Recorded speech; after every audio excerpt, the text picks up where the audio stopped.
Yo, what's up guys? Jadi hari ini tuh sebenarnya sebuah hari yang normal ya. Istilahnya nggak ada hal yang mengkhawatirkan sih harusnya gitu.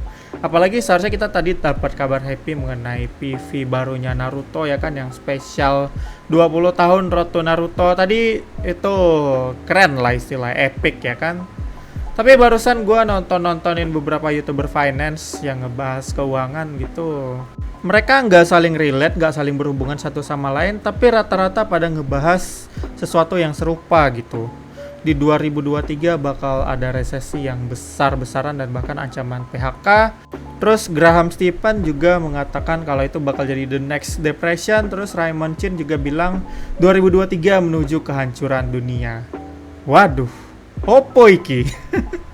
Ya, gue tadi udah nonton video mereka dan mereka menjelaskan gimana dampak yang selama ini mulai dari pandemi, resesi, dan lain-lain, war, dan kekacauan di Amerika, di Cina, itu bakal berdampak kepada ekonomi pada tahun 2023 nanti. Itu akan mempengaruhi nggak cuma di Amerika, nggak cuma di mana gitu, tapi juga seluruh dunia.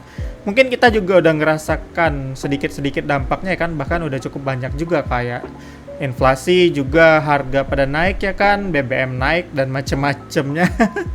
Mungkin harga makanan juga udah naik ya, bahkan harga parkir aja itu dulu masih 1.000 ya kan untuk parkir motor, sekarang itu parkir udah 2.000 gitu. Dikasih 1.000 mereka minta nambah. Itu yang gua alamin sendiri ya, yang langsung berasa efeknya. Jadi emang banyak pengamat ekonomi yang mengatakan kalau di 2023 ini bakal parah ya.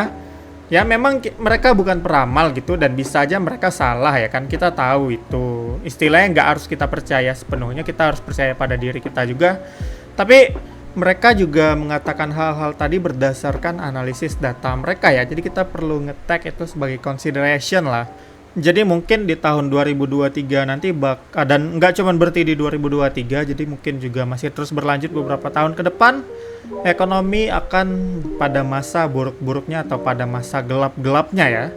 Tapi katanya sih Indonesia tuh salah satu negara dengan resilience yang tinggi ya. Maksudnya kita mungkin bisa lebih aman terkena dampak krisis atau apalah itu yang mereka prediksi tadi ya kan. Indonesia salah satu yang ya cukup masih cukup aman lah buat kita.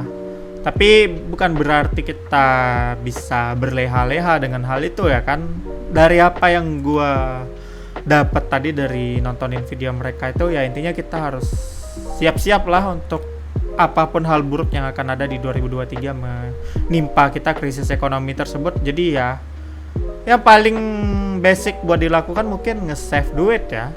Tapi jangan sembarang invest dulu, istilahnya. Kalau kalian ingin beli barang yang mahal gitu, atau beli mobil baru, beli motor baru, atau apa gitu yang bisa ngurangin uang kalian, kayaknya tunda dulu lah ya. Karena kita masih belum tahu nanti apapun yang menanti kita di tahun 2023 kan. Dan gua pribadi juga jujur sedang mendalami hal ini lebih lanjut ya. Ya mungkin nanti kalau ada poin atau nasihat yang bisa gue berikan, akan gue kabarin kepada kalian setelah gue juga paham apa yang lagi kita bicarakan ini. Karena saat ini posisi gue tuh bener-bener gak terlalu paham apa yang gue bicarakan, tapi karena orang-orang tadi yang punya reputasi mereka di bagian ngebahas ekonomi mengatakan 2023 tuh hal yang buruk, gue juga ikut nyampain kalau 2023 tuh mungkin ada hal yang buruk yang akan terjadi. Tapi secara detail dan spesifiknya gue juga masih kurang bisa menjelaskan ya. Katanya tadi bisa berdampak ke stock market lah, housing price lah, suku bunga naik lah. Itu kan istilah-istilah yang asing banget bagi kita ya kan, yang bikin pusing kalau dibahas juga lebih dalam ya. Ya intinya simpan aja lah dulu uang kalian ya. Jangan sampai nanti kalian pada tahun 2023 tuh kebingungan, gak ada uang dan pusing gitu, harus minjam kesana sini ya, karena memang situasinya bakal lebih berat daripada yang sudah mungkin kita anggap seperti itu aja lah. Jadi kita harus prepare dengan nyiapin atau nabung uang kita, jangan sampai sembarang di spend lah mungkin ya. Ya mungkin buat sekarang itu dulu ya. Intinya mungkin paling di 2023 nanti harga-harga pada naik atau hal-hal yang semacam itu ya. Istilahnya krisis ekonomi lah, tapi mungkin lebih buruk lagi daripada yang sekarang. Mungkin kayak gitu, tapi katanya invest di rumah juga saat ini belum tentu ide yang bagus ya. Ya berarti kita harus nge-saving cash dulu lah ya berarti. atau nyimpan uang kita dalam bentuk uang ya kan, belum, jangan diinvestasikan dulu kemana-mana.